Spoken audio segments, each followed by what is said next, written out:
Hey everyone, I got a battle report for you. This is a couple more with the Beast Herds playing against Just Flow Dwarven Holds. Anyway, this is a great army to play. I really love Just Flow's army. I also think Just Flow's met him for the first time. I've seen him around in the forums and I've seen him in Discord. So I really was interested to see him as a player. Absolutely loved his play style, his list, and he's just a great opponent all around. So definitely a pleasure to play. Would love to play him again sometime in the future. So a little bit background on this event. This is a tournament. This is a game played on the tournament of it's called Wings, or who ate my wings, or something to that extent. It's a play on words for the 8-man tournament. And so this is held by Alex Schmidt of Team ETC.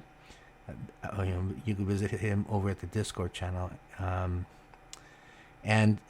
So I didn't capture the first 3 rounds. I decided to start capturing and documenting the tournaments on the fourth round. And so this is what you have here. My name is Kelmore. I go by Full Stack as well in the Discord channels. And I'm the team captain of the team called Reign of Anarchy. It's an 8-man team.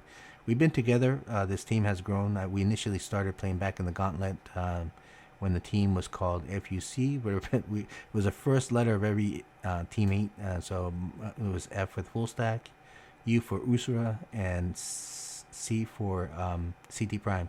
And we kind of just grew from there. We added on the second tournament, we've added 2 more members since it was a 5-man tournament, and we added let me see, what was it, Shaq, and we also added Roman's Revenge. He's also a YouTuber. I think his channel's Jebediah or Roman's Revenge, but he has a pretty good YouTube channel and he's documenting this tournament, and he documented his first 3 rounds so far, and as well as other tournaments he's participating in. So in this particular case, so now we're at 8 mans. We added 3 more members. We added Hugh, we added Nate, and we also added Anthrax. And so in this round, I got paired up against Dwarf Horse. So let me show you kind of our matrix here.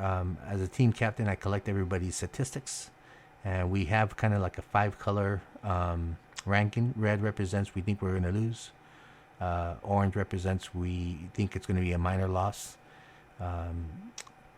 Yellow represents we think it's a tie. Light green represents we think it's going to be a minor victory, and a solid green represents we think we are going to win, a big win. So as you can see, the Dwarven Hold, nobody was very comfortable playing, and so if you look at myself, I just wasn't very comfortable this whole round as a whole. So I decided to make sure that I get the Dwarven Hold, or some of the other less popular. I wanted to stay away from the Vermin Swarm, just because we had other folks that might have done better against them. And so in this particular round, we did pretty good from the pairing. We have 4 expected wins and 3 expected ties, 4 expected ties. So that's actually pretty good. That'll put us at least close to capping our opponent if our prediction is correct. All right, so let's see how I did on this tournament. All right, so if you look at the list now, I mentioned how I love this list. Now, first of all, let me show you the matrix that I have here, or a little spreadsheet. It lists on the left side my army, and on the right side my opponent's army. The line, row number 2 represents the fact that we're playing map 2, front line, and we're playing the secondary, capture the flags. And so we're all alive. That's why they all have the live marking. The G represents the general. The B represents a BSB. And the S represents scoring. And so my little spreadsheet here starts tallying the points up as the game progresses. Allows me to see where I'm at throughout the game. I've noticed that once I started doing this, it's helped me out understand where I'm at and some of the strategy, when it's risky or not, and what I need to do to get the wins. So that's that. A little bit about his army. Man, I love this army. I'm a dwarf player. I've been playing dwarves for a long, long time, and I tell you what, I'm used to the days when they had no magic, and now I'm just laughing at the fact that this guy's going to out magic me. He's just going to make, he's pretty much going to get any magic off he wants. Now, the contrast between his army is that his heroes are nothing but support. They don't really do any, they're not going to do any damage to me. They're designed to live, and they're designed to buff their players, which is great. You got the runesmith that has the casting ability, and he has his own runes, and the Thane has a VSP that also allows him to cast additional spells as well.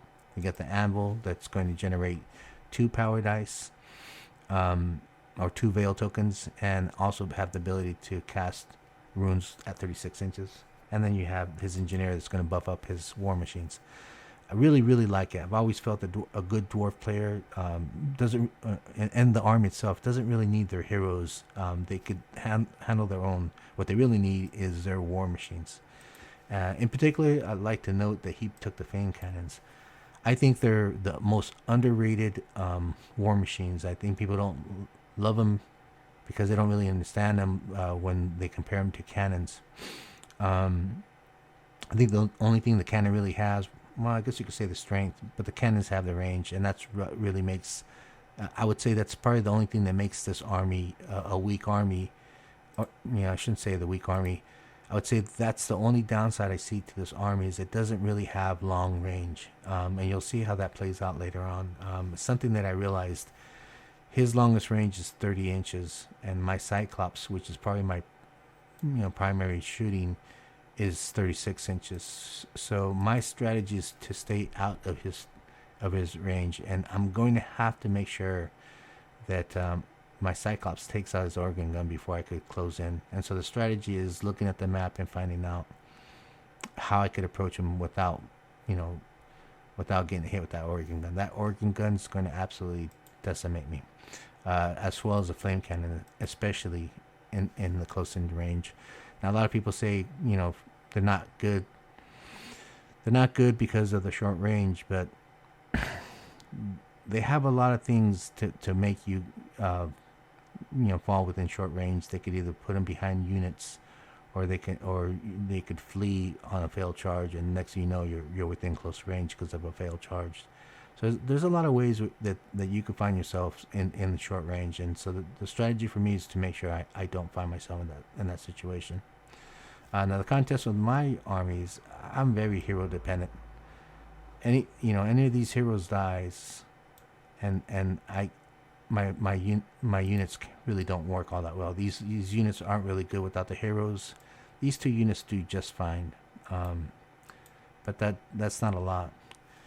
Now, when you come to the secondary, well, I'm looking at the secondary and I'm thinking, you know what? I should do pretty good against his army. I think I will in the secondary as well, given that he has 5 scoring units and I have only 3. I look at what's the scoring units, and they're pretty beatable.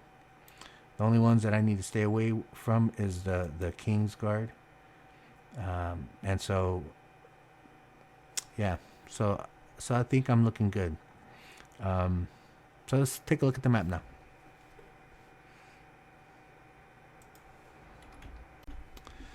All right, so as I mentioned, we were on map 2, and so we're playing a different map, and the way we're finding it was looking for A2 in the maps, and I kind of like the new maps a little bit better than the older maps. The older maps were very skewed. In this map right here, it has its pros and its cons. It has the hill almost in the middle, but it also has these, you got the hill over here in the middle. It's going to give you this nice visibility that you have over the whole field. The disadvantage is it has this impassable terrain, and it's going to be hard for him to corner up as a dwarf player, because now there's going to be a lot that he can't see. If he corners up on this side, he won't be able to see me coming up, and he'll be, pretty close range. If he corners up on this side, it's going to be the same thing. Not as bad, but still there's a lot of, the way this impassable terrain is angled, there's going to be a lot that's going to be blocked. So my take is, he's, if he picks the bottom, he has this impassable, he has this, that's going to block his organ gun from shooting, which means that he'll have to put his flame cannons here that don't suffer from any penalties to hit. I just think as a dwarf player, he's going to pick the top. I don't see him picking the bottom. The only way, for me as a dwarf player, I probably would have picked the bottom. He just needs that organ gun. He needs to see with his organ gun. It'd be different with his flame cannons. He could kind of corner up over here and just kind of box up and wait for me to approach him. But with capture the flags, he's going to have to come out and greet me and fight me, and not wait for me to close it up. So I'm guessing he's going to go up here. He's going to be in the hill somewhere. And then his deployment on this flame cannons. Now, like dwarves now don't have the whole 6-inch limitation. So my biggest fear is that he's going to throw his anvil up here and his flame cannons like right here. That's my biggest fear.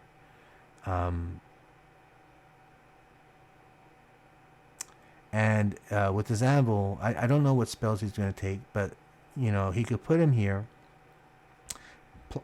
protect the flank for deployment, and if I start approaching from the center, he'll be able to use his anvil to actually move the flame cannons over.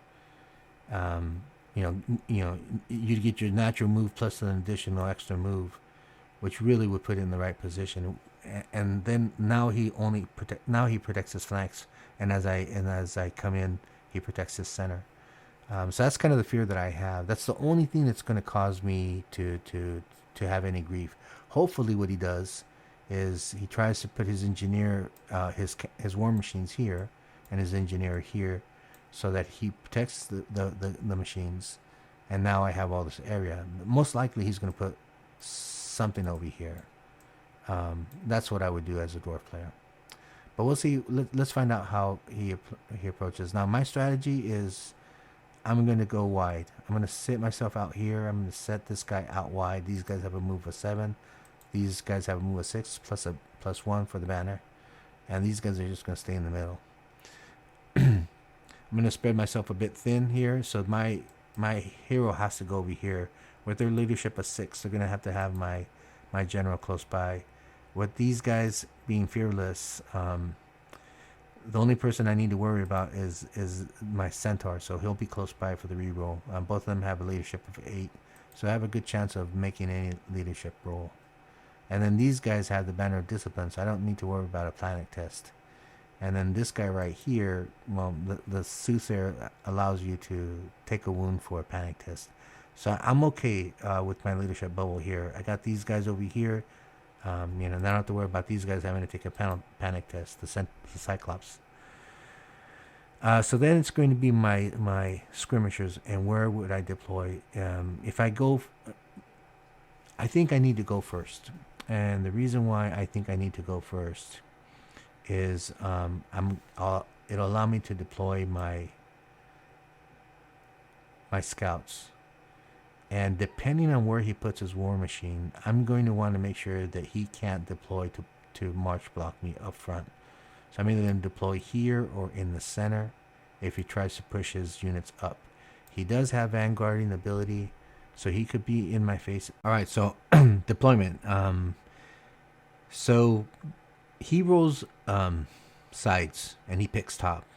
So at that point, based on my pre-game analysis, I'm pretty confident he's going to throw his cannon or his organ gun on top of the hill. So, and so I know my strategy. There's nothing to hide. I don't need to see where anything else is going to go. That's the best case for him. And if he puts his war machines or organ guns somewhere else, that's okay. I could adjust. So I drop my unit and I drop him down. And, I want that first turn. And now he drops this way. He does surprise me with his deployment of his flame cannons. I think they're a bit too wide. I feel like he spread himself thin on dwarves. Dwarves need support.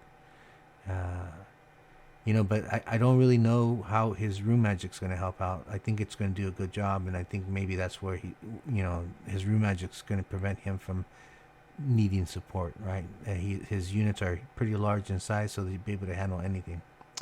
All right, so with that said, I get first drop on scouts. Now, I know from my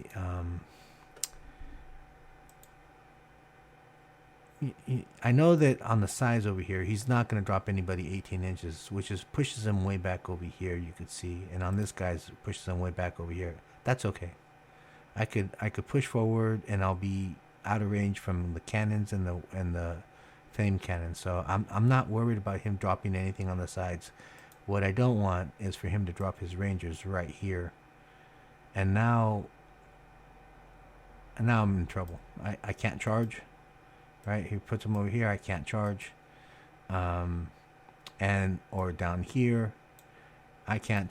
Now he's able to really shoot my Cyclops, and that's my biggest fear. I actually fear these Rangers hitting on the +3.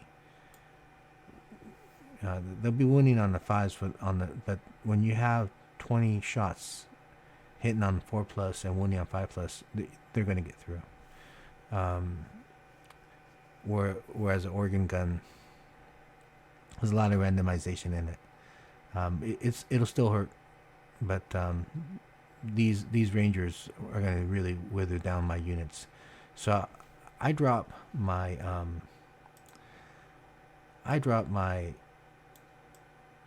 let's see, they ended up right here. So right here, boom.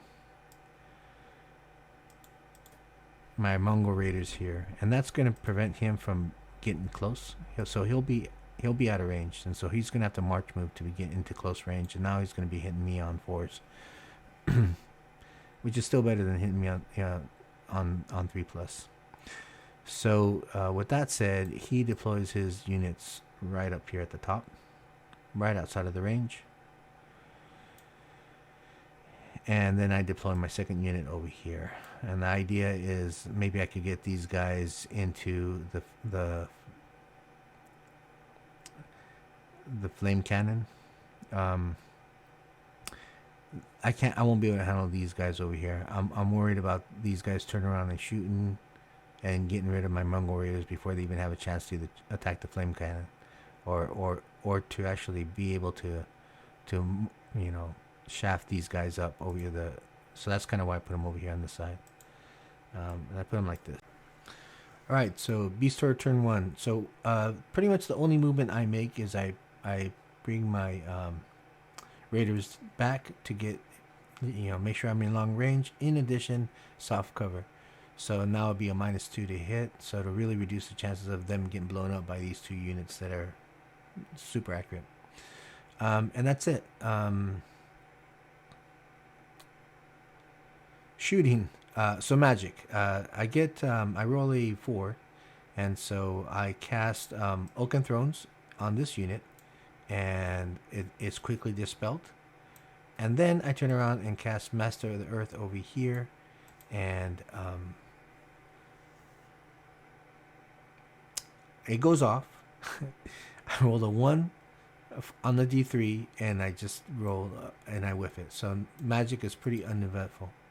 All right, so then shooting came around, and my Cyclops hits on a 5. Yes, I think I rolled like a 3 to wound. So I'm like, yes, now I get the potential of getting 3 wounds on it, and I roll a 1. Frustrating. So I only get 1 wound in. This Cyclops over here misses on a 5+. But then hits on a partial, and of course the partial does nothing. And so so that's pretty much it for shooting. He turns around, and I want to say that his unit, I forgot who shoots here. Yep. Yeah, that was a mistake I made.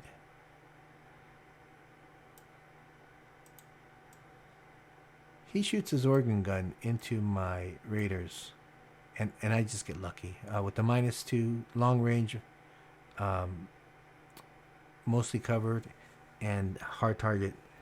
He only manages to kill 2, and I get super lucky. Could have gone a lot worse. So I lose 2 units here. His Rangers shoot into my Cyclops, and they do 1 wound. And I just realized, I don't know, I realized I make a mistake. I don't need for these guys to be in range. And I don't need my Raiders to be shooting. So there's something I'll have to correct on my movement in turn 2. So for his movement, he does some shifting around, and so what he does pretty much is over here slides this guy over as well, and then he turns this unit around. He also sees a potential charge and drops these guys back. Okay, so at the end of my turn 2, this is what I look like.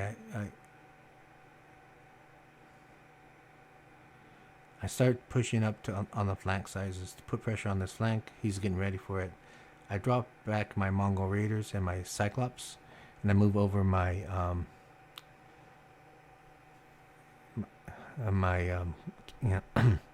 Soothsayer with this caddy unit. So for shooting my my Raiders shoot into this unit, and I kill 2. 2 Kingsguard are dead. Cyclops shoots into the organ gun. It misses. Reroll misses as well. Over here I moved back, so I need a 6 now to hit. And I roll, I miss. But I hit on the partial. So I need a 5 now to wound. Yeah, 3 versus his strength 3 versus toughness of 4, and I get a wound off. Yes! I'm doing more damage with partials than I am with the strength 7 impact hits. I mean with the strength 7 catapult hit. On his turn 2, he gets ready for the flank charge, moves his unit up right here. He drops his unit back.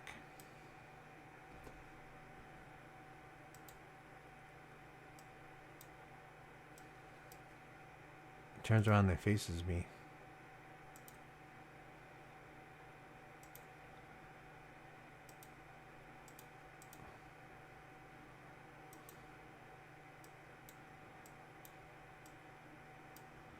Getting ready for me to come around the corner.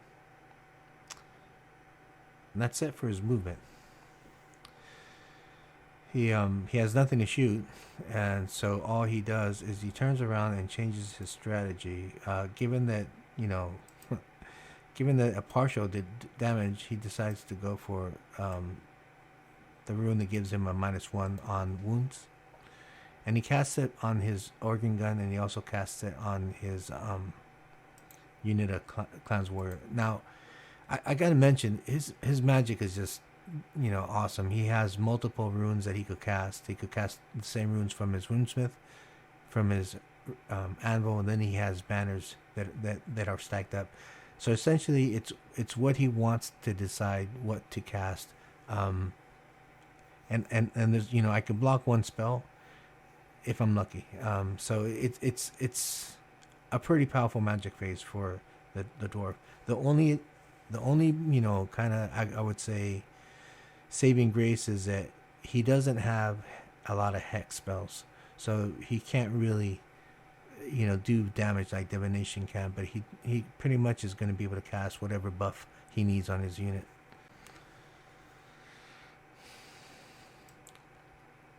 So for my movement 3, I realized that I kind of calculated my centaur is about a charge range of 18 inches. 12 is extremely reasonable, or 13 is extremely reasonable. So this flame cannon is going to do at most 1 wound. It has to wound me on a 5+. I have to fail a 6+ armor save and a 4+ regen on 1 wound. Chances are, I failed the statistics before, so there's a good chance he might throw a wound on it, but I'm okay. I'm okay with that 1 wound. So I go ahead and calculate it, move him up, and I make sure that he's out of range from his organ gun. I move my Minotaurs up, so close enough so that he's out of charge range from his clan warriors, but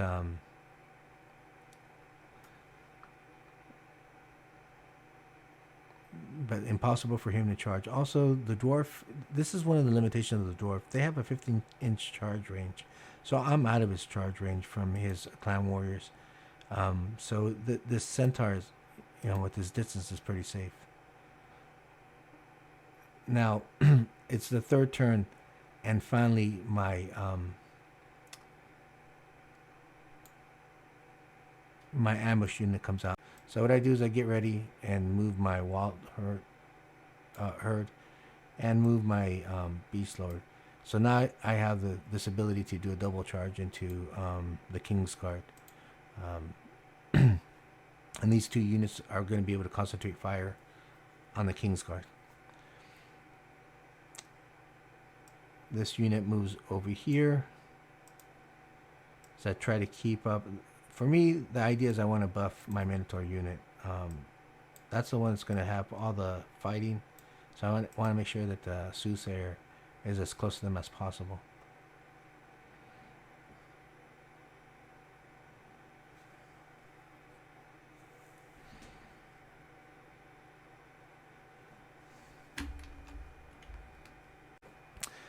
Alright, so on his turn 3, let's see.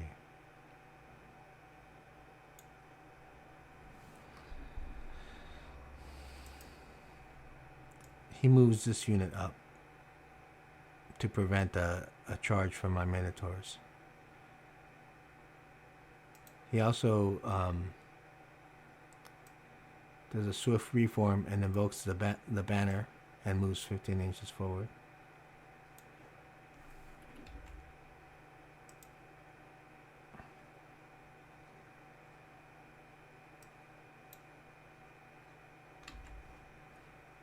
I think I have this wrong. Yeah.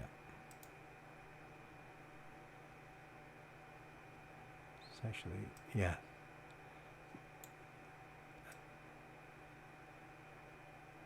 Yeah, okay. I had it wrong. So this is where he's at. He moves it over here like this. His shooting, he manages to kill off one more of my Mongol raiders, and that's pretty much it for shooting. He does not do anything on my chieftain. He does do some considerable damage too. So this flame cannon shoots into this unit, and just the flame cannon is just absolutely brutal. It takes me down.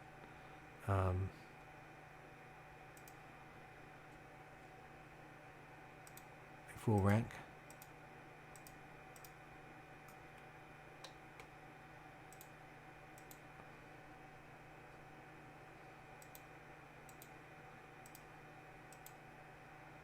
Yeah.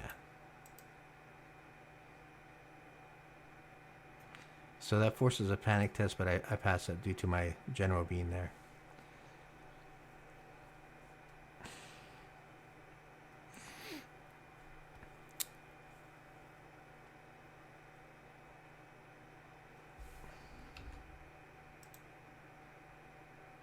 Okay.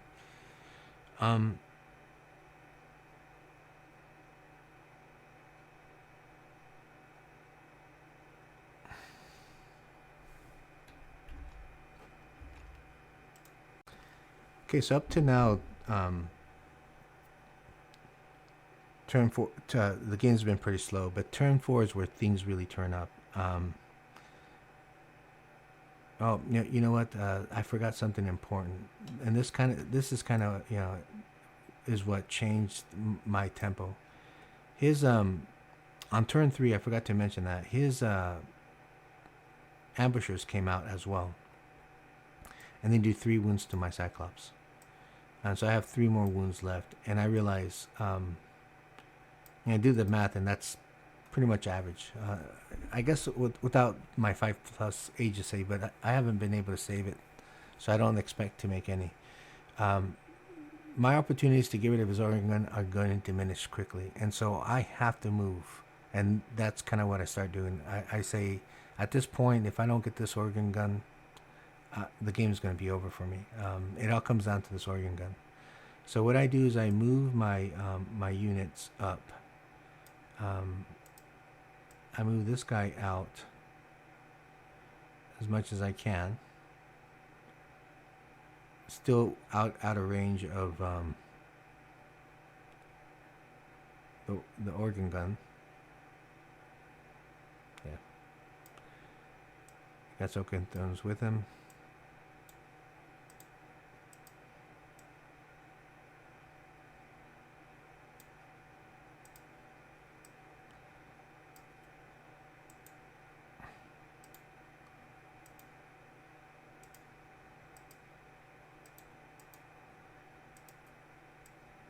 Move these guys up. I turn these guys around because that's the only way I could get rid of those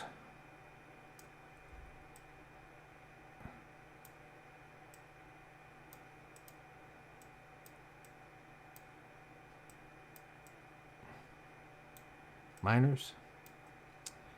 And I move these guys. I move these guys out of the way so I could get in here. Now here I make a serious mistake, and I don't catch it. These are the kind of things that have been causing me to lose the games at a competitive level.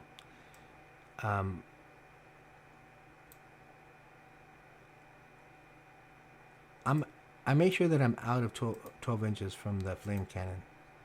And so I peek forward just in case as I charge. If they flee, then I can charge the flame cannon. But I don't realize that I put myself in range with the organ gun. And my beast Minotaur Lord is super killy. He kills anybody he gets in contact with, but he dies really easy when it comes to, magic and ranged weapons like cannons or organ guns. So he's pretty much dead if I don't get rid of this organ gun in this turn. The game is his at this point. So what I do here is I charge. So I'm going out of sequence. I charge here and I charge here, and he holds because if not, he's going to. I redirect. And so he's going to hold me off for a little bit. Okay. Yep.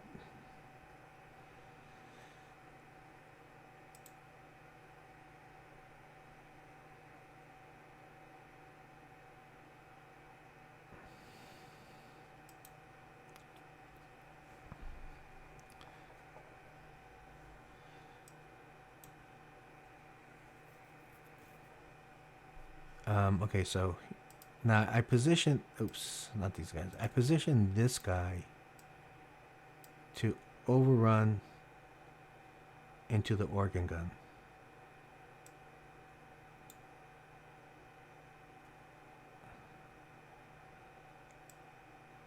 Into the unit, into the flank. My thought is he hits the flank. If I break here, he hits the flank, and then they're going to break, and I'm going to hit the organ gun. So that's kind of the plan.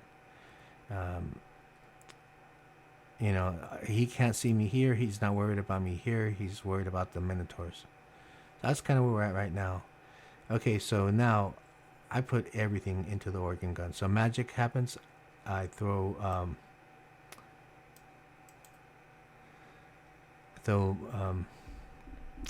Master of the Earth. Can I fluff it? Not a single wound. That's so frustrating. I throw my Cyclops on the left, I miss. Partial misses.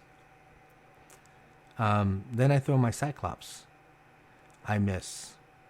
But I hit him with a partial. And the partial does a wound. I roll a 6. Unbelievable. So now I have 17 shots, and it's minus 2. So I'm hitting on 6s, and I'm wounding on 6s. And I get 3 wounds through. That was clutch. And that was, I think, the point. Even my opponent said the game was over.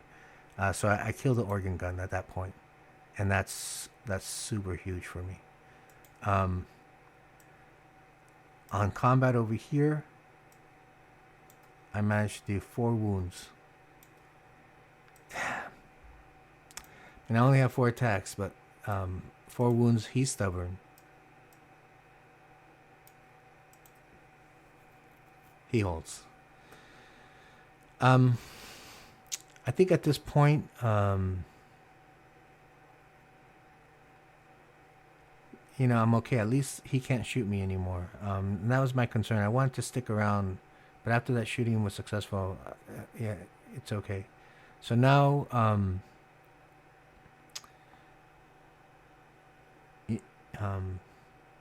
we do combat. These guys are completely destroyed. I turn around and pivot.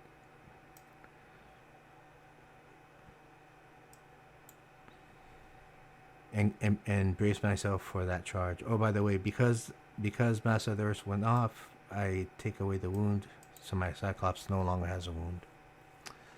Okay.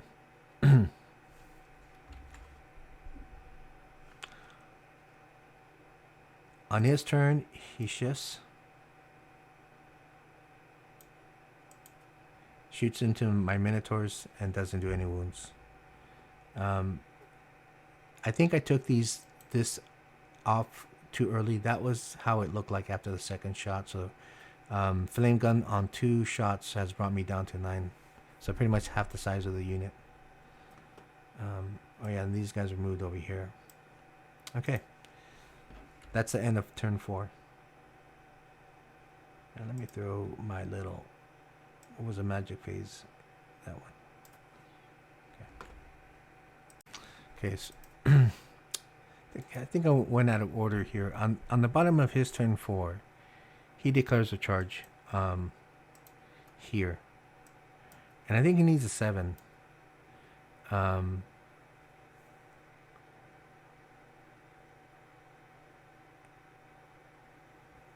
Yeah, that's pretty much his only action. And he fails. He rolls a 3 and moves 2 inches forward. That's so unfortunate for him. In combat, I break, I cause the last wound, and I break the, and I destroy the flame cannon.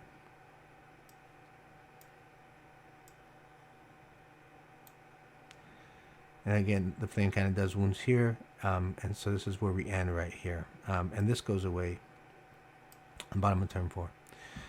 And that's pretty much it for his turn.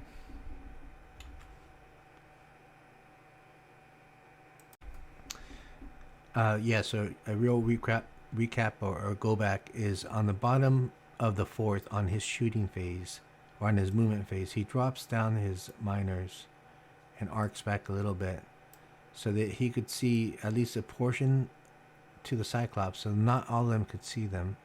He moves his 2 heroes out of the unit of clansmen and makes them a unit over here. And so that's it for his movement phase. And over here he had charged, if you remember, he charged and he failed his charge. So then he turns around and shoots and manages to do yet another 2 more wounds into the Cyclops.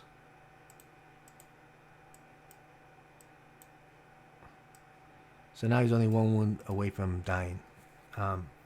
He's too far for my hero to heal out of 24 inches, so I could run away, but he's going to get caught. So that's pretty much it. Battle happens, and I kill the flame cannon.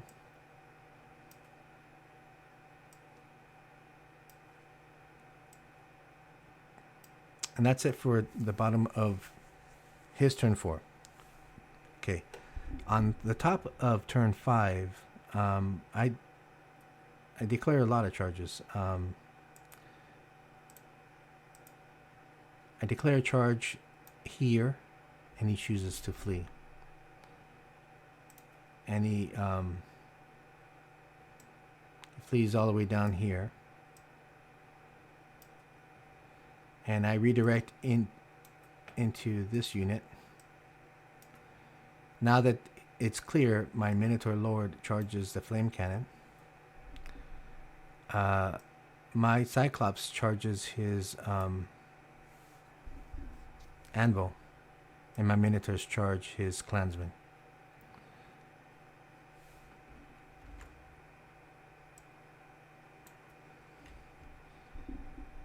Now, okay, so now I start moving this guy. This guy's either going to pepper the King's Guard or try to get these miners down. I also declare a charge over here, and he chooses to stand and shoot, and just does so much damage. He kills almost 2 full ranks, and you know, and over here he's standing and shoots. I've already taken the model off, but yeah, his shooting is absolutely phenomenal in this round. He makes it in. He fails a charge, and he had moved this out. That's what had happened. He had moved this out of range. I fail my charge, and I sit here. At least though I can't get shot that round. These guys are in here.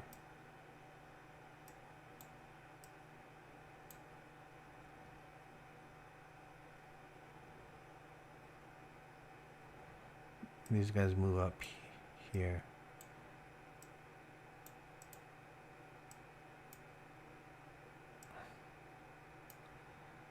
The idea is hopefully I could keep on withering down his unit. And these guys move here.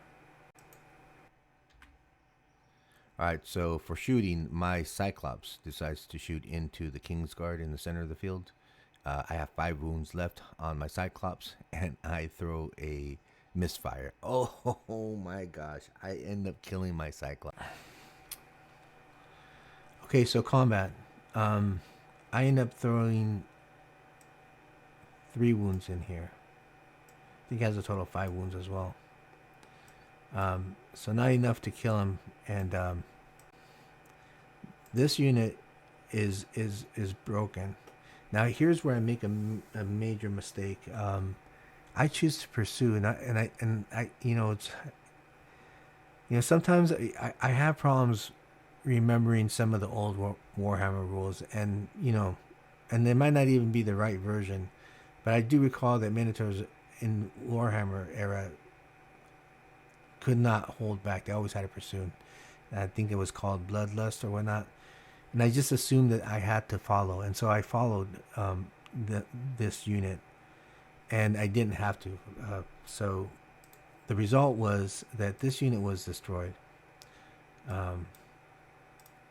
And I move forward, and I'm just shy of coming off of the table, and that puts it at a nice flank charge, and my opponent takes advantage of that.